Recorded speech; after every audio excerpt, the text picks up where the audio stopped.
Thank you, everyone, for joining our third SJP Lit Salon. I'm Molly Stern. I'm the founder and CEO of Zando.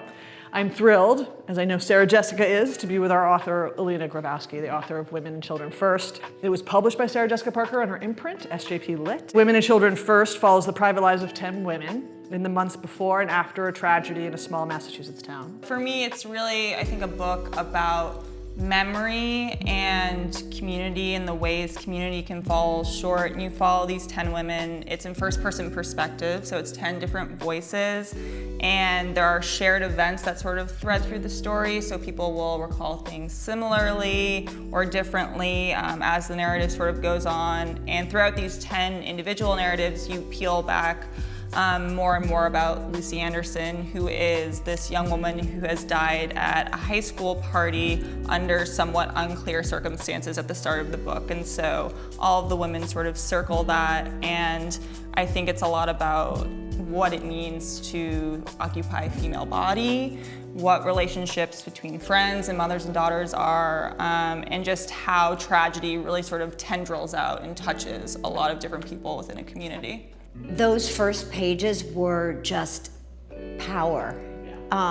You're so alive, and you immediately feel this attraction to this young person and her life. It's just so skillfully and so quickly given to us that you're like, and that's why people respond the way they have to this book, which is like critically and commercially, it's just found its way. We were in another interview once and someone asked us if this was a mystery, and I was like, oh my gosh, I'm never drawn to a mystery. Like if I go in a bookstore, I'd be like, no, that's not my thing. I'm happy that it exists for others.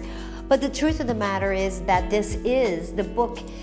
It could sit on that shelf, and I think it for me it's been really good because I was like, oh no, this can be done beautifully. It can be literary fiction, because there is this mystery. And I think what's another thing that's really, I'm gonna say cool about the book is that you don't know the depths. Like there's this incident, but people are living. And so it's very interesting. It really makes you think about the way in which you are functioning in the world, like why we're touched by somebody else's loss or not.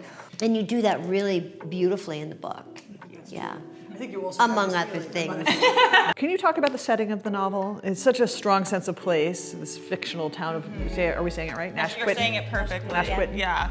How did this town form in your head, and how does that sense of place affect your characters in the story? Yeah, Nashquit is this small coastal town on sort of the South Shore of Massachusetts, and I really drew on my upbringing in a town called Scituate, which is on the South Shore as well, and I feel like my memory felt very pulled to that place, and it was still very vibrant in my mind. And I think the ocean is a really essential part of this book.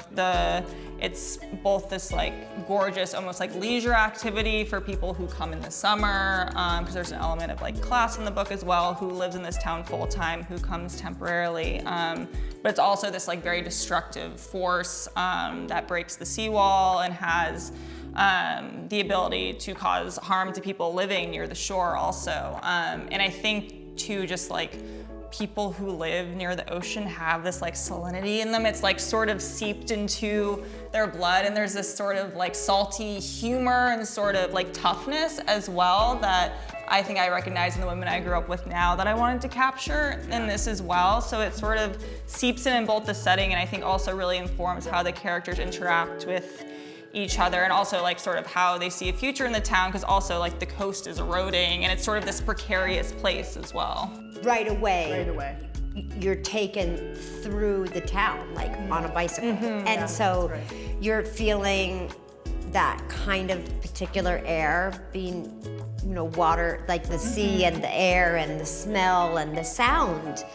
And you recognize it, even if you've not grown up there or spent summers there, you just know it, and that's another thing that we talk so much about. Molly and I talk about like those writers that can really convince you've been there, and then you have to say, oh my gosh, no, I've never been to Portugal. It's just a good writer took me there. I think it is an amazing book. It turns out thousands of others think it.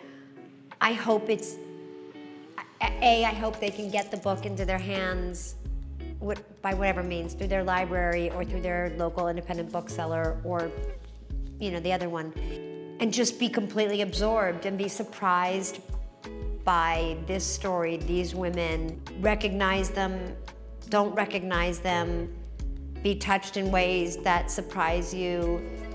I hope that they just have the experience that I had the first time I read it. This book is amazing. Yes, Thank you, and it Alina. is. Thank We you love so it. much to both And of it's you. available now, everybody. Get And it. it's just You'll love it. spectacular. You won't be able to put it down.